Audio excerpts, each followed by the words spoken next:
Why is Tony Romo still a Dallas Cowboy? Walk me through what's happening here.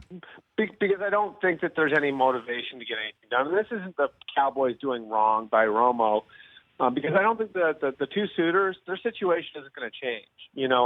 There's nobody out there for the Texans to go after that they'd be willing to pay the price for. I think the one guy who would interest them would be Jimmy Garoppolo, but the price is way too high if he's available at all.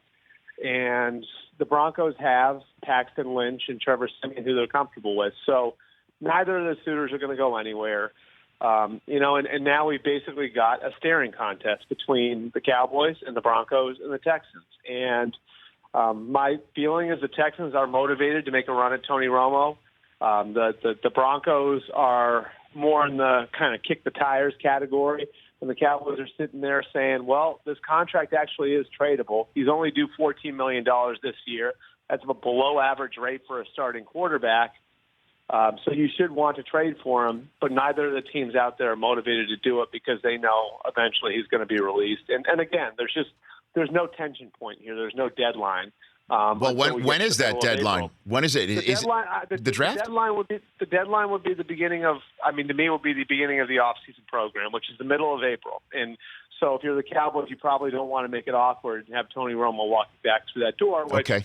If you're Romo and you want to be released, you would show up, right? Like you would show up and you would make it awkward. And so I think that would be the first natural deadline, and that's not for a month from now. So that's kind of where we are. The two teams are staring at each other, and the next time we'll see them all under one roof is at the owners' meetings in 2 weeks.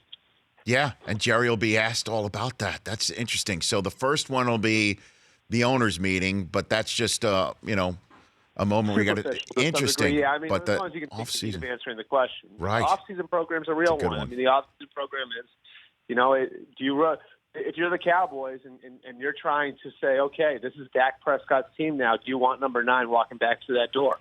And he'll stroll in there, right? He'll just stroll in there with hell, I would, right? I know, with a merry band of reporters in tow, and I guess Dallas is making it look like they can keep both because really it's not as if they missed out on anybody on free agency that they would have spent the money on, right?